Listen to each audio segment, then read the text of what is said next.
Si alguien quiere hacer un videito, les hago una pequeña explicación histórica. Sí, sí, sí. Por favor, no hay problema. Ujú. Cuando quieran.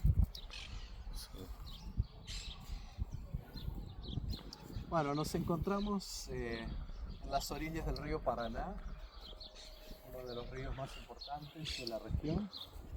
Justamente la provincia que toma el nombre de Entre Ríos es porque tenemos los dos grandes ríos, el río Paraná, que es el que tenemos aquí en la vista, y el río Uruguay, en el otro extremo, que se juntan en Buenos Aires y forman el delta del río de la Plata.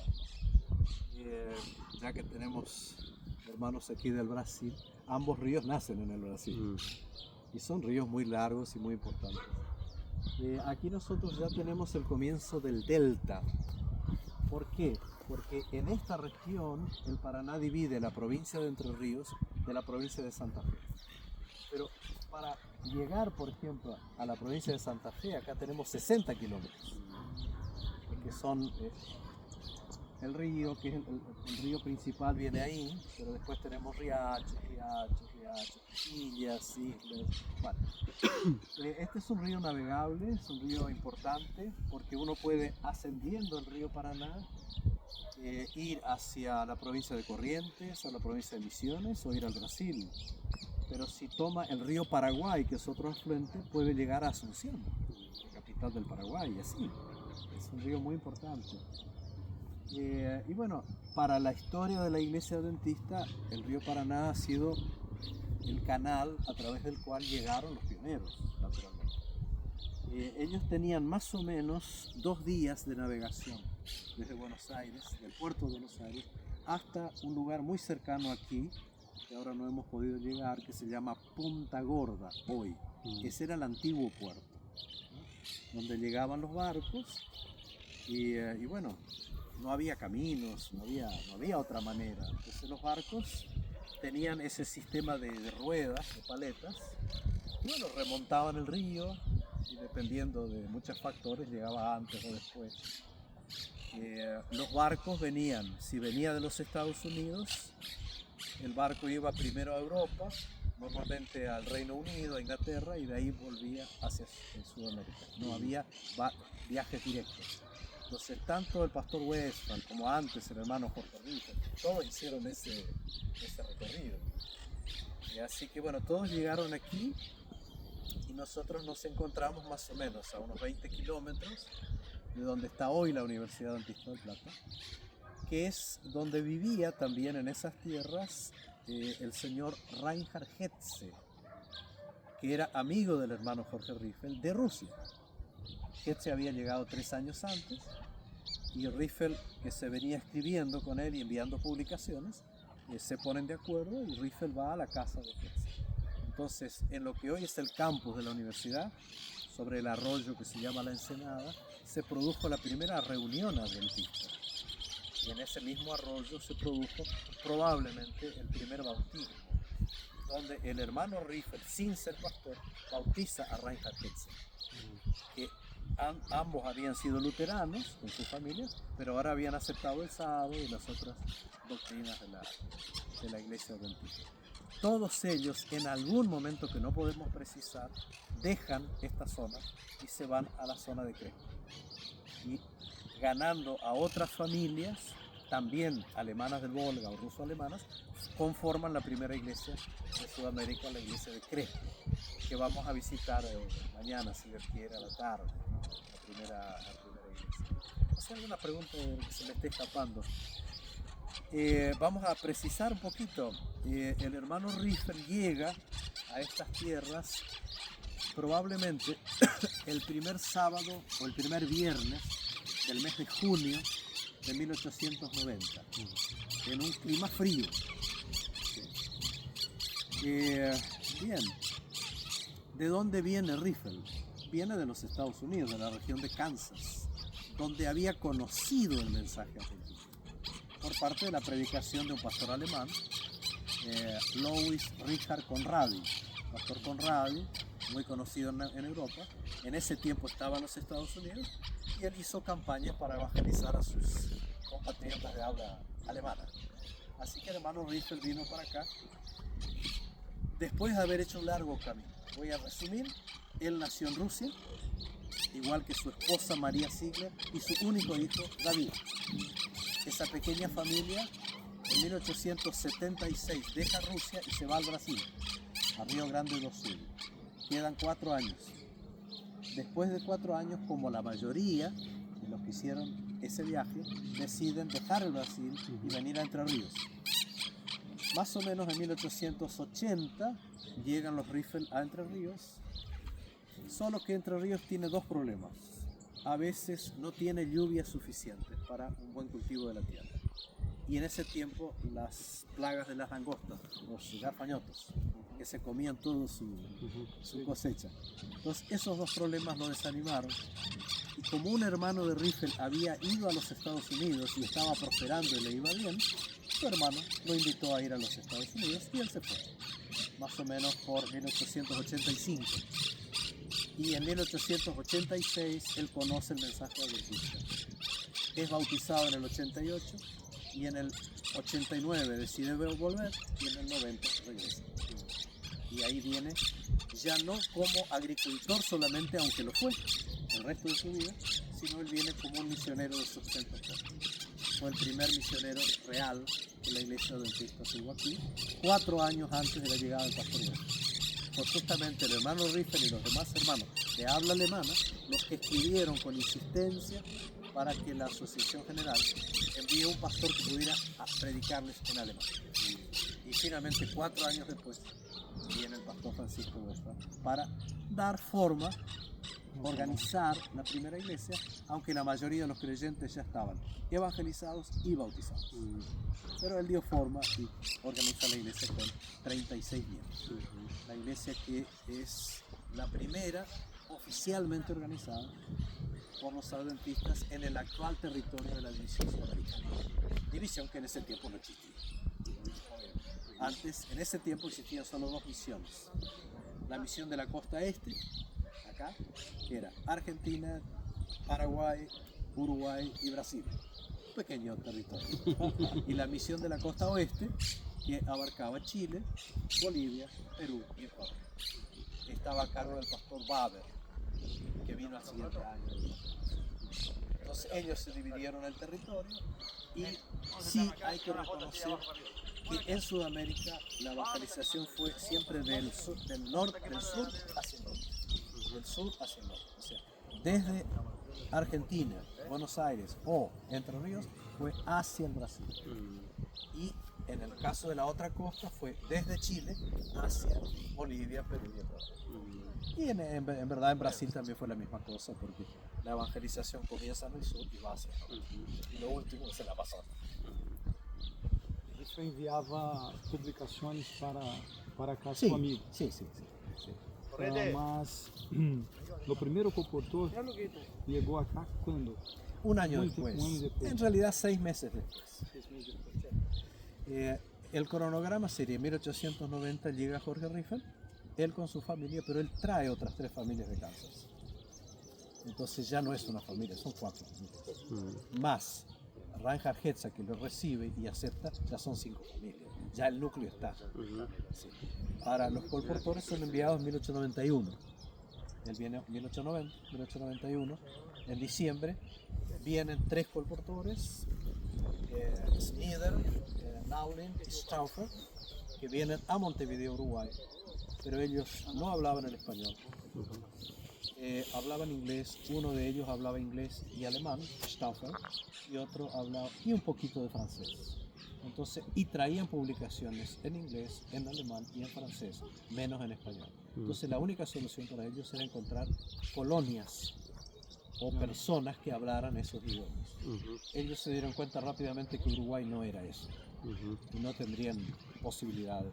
Entonces rápidamente se cruzan a Buenos Aires y se dividen el territorio según la lengua que ellos dominaban. Entonces Stauffer fue el que vino a Santa Fe o Entre Ríos, donde había muchas personas de habla alemana, precisamente.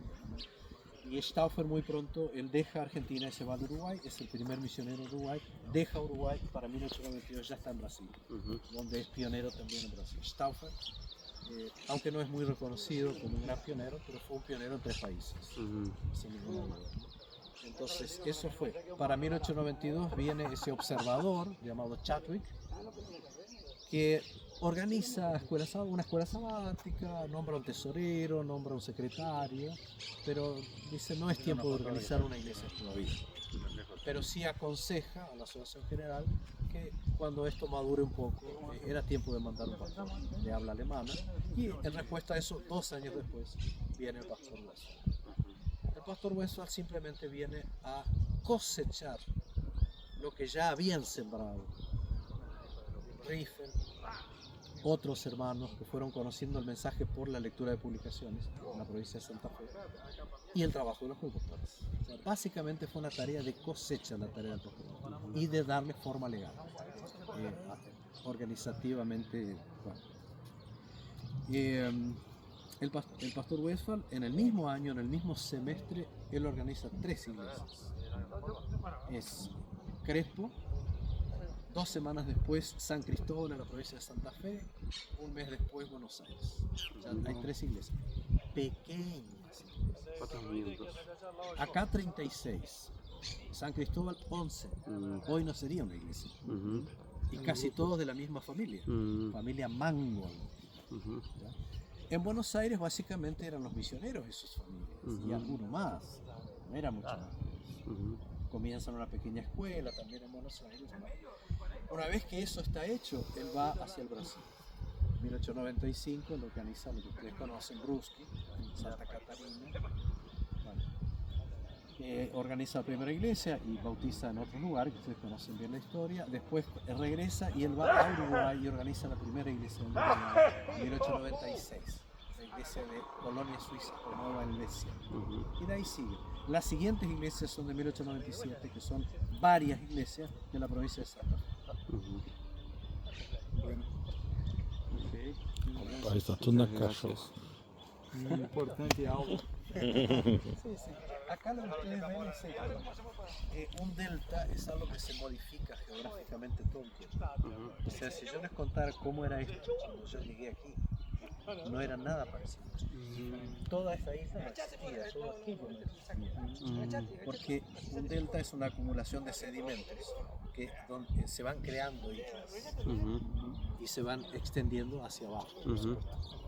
Entonces, el puerto de diamante actual es sobre este brazo del Paraná, pero la corriente principal, el canal principal de navegación es el que ustedes ven ahí, donde las boyas permiten buques de gran calado llegar.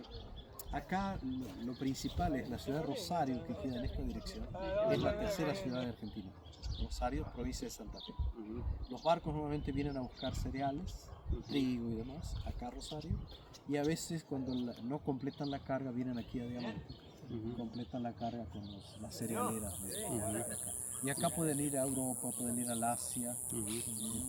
Parece mentira, pero había una vez un barco de Alejandría, de Egipto. Así que parece que no solo los patriarcas iban a buscar trigo de Egipto, ahora vienen ellos a comprar por acá. Es una gran producción, entre ellos es una gran producción agrícola-ganadera. Entonces todo eso era solo agua cuando usted llegó aquí. Sí, más o menos, sí, las islas estaban mucho más. ¿Qué más iba a decir? Las islas aquí son islas ganaderas. Quiere decir, hay mucha cría de ganado vacuno. Se los llevan barcos, ellos pastan, no hace nada. Y cuando el ganado está ya bien gordito para faenar, lo buscan con los barcos. Son islas que tienen habitantes, pero no hay muchos habitantes. Yo no sé a quién de ustedes les contaba, a mí, sí, que el pastor Leo Halliwell fue invitado a recorrer el delta del Paraná para evaluar la posibilidad de establecer, digamos, un sistema de lanchas médicas misioneras en esta zona. Él evaluó, él navegó, él estuvo en el colegio, habló a los estudiantes, habló al personal. Ya estaba un hombre mayor, pero él no aconsejó que se estableciera un sistema de lanchas aquí, porque la población no era suficiente para justificar Una lancha. Sí. Existe sí acá algunas poblaciones donde tienen un sistema de lanchas para escuelas, para ambulancias, por el río, que es en la zona de Paranacito, yendo a Buenos Aires. Pero Leo Hallowell no vio. El testimonio de los que lo escucharon cuando él estuvo acá dice que él ya estaba bastante mayor y que estaba casi ciego, porque durante tantos años el resplandor del agua sobre sus ojos le había dañado la vista, ¿no? Pero era un hombre muy inspirador. Ustedes deben saber algo, y no es en desmedro del Brasil, que los verdaderos entusiastas por evangelizar el Amazonas no fueron brasileños, sino fueron argentinos, uruguayos y paraguayos. Yo estoy escribiendo un libro sobre eso, no para demostrar ninguna cosa, solamente porque los del sur del Brasil no tenían deseos de ir al Amazonas. Hay una conversación que está documentada entre Leo Hallowell y Walter Streichhorst, que fue su sucesor, en la lancha. Tenemos la foto de ellos conversando y comiendo algo en la lancha, en la Luceiro 6, no, la Luceiro 2. Y Streichhorst le decía, Hallowell le decía a Streichhorst: nosotros hemos hecho en los últimos meses 17 llamados a misioneros del Brasil para que vayan al Amazonas. Tenemos el dinero, tenemos la necesidad, y ninguno quiso. En algunos casos no los dejaron, en otros casos no quisieron. Entonces dice: espero que usted tenga más suerte. Leo Hallowell se fue muy decepcionado de que no había personas del sur de Brasil o del centro de Brasil, básicamente de Río o de São Paulo, que quisieran dejar las comodidades del sur de Brasil para ir al norte. Un norte que era totalmente inhóspito, carente de todo tipo de cosas y expuesto a peligros y enfermedades, sin lugar a dudas. Entonces, misioneros como Hallowell y como estos que fueron de aquí, la verdad que merecen nuestro reconocimiento. Fueron gente, yo conocía a muchos de ellos. A él le contaba que mi padre soñó con eso también. Terminó teología aquí en 1952. En el Colegio Adventista del Plata se creó una mística donde cualquier persona que quería ser misionera quería ir al Amazonas. Y se preparaban como enfermeros primero y después estudiaban teología. Y muchos de ellos soñaron con eso, muchos lo lograron, y muchos les hubiera gustado ir. Pero ninguno de los que fue se arrepintió de haber ido, aunque muchos sufrieron mucho y sufrieron grandes pérdidas, incluso de sus hijos, a quienes sepultaron a las orillas de los ríos, muertos por la enfermedad. Pastor Schmidt, Pastor Rodolfo Haim, yo les contaba en la conferencia sobre esto. Pastor Rodolfo Haim, por ejemplo, un hombre que alguna vez dijo en mi iglesia, dijo: yo trabajé 7 años en el Amazonas, fueron los 7 años más felices de mi vida. Y entonces, pero él dejó un hijo en el Amazonas, y aún así, cuando yo volví del Amazonas, él estaba ya en un geriátrico muy anciano. Él era un hombre de pocas palabras, como buen alemán. Y entonces le dije: Pastor Haim, yo estuve en el Amazonas. Me hizo una sola pregunta: ¿por qué volviste? Y yo cuento ahí en un artículo que escribí: yo nunca tuve una buena respuesta. Y yo pensé, más que un reproche para mí, era una reflexión como diciendo: si yo fui allá y fueron mis años más felices, ¿por qué tú te vuelves? Quizá por la mejor razón por la que él volvió. Bueno. Ok. Muy bom. ¿Qué les parece si sacamos una foto Sim, sim. los 5, no? Cerrou? Sí, essa parte. Ok, fantástico. Pastor Blank, ainda hoje muitos obreiros, pastores não se querem trabalhar no Amazonas.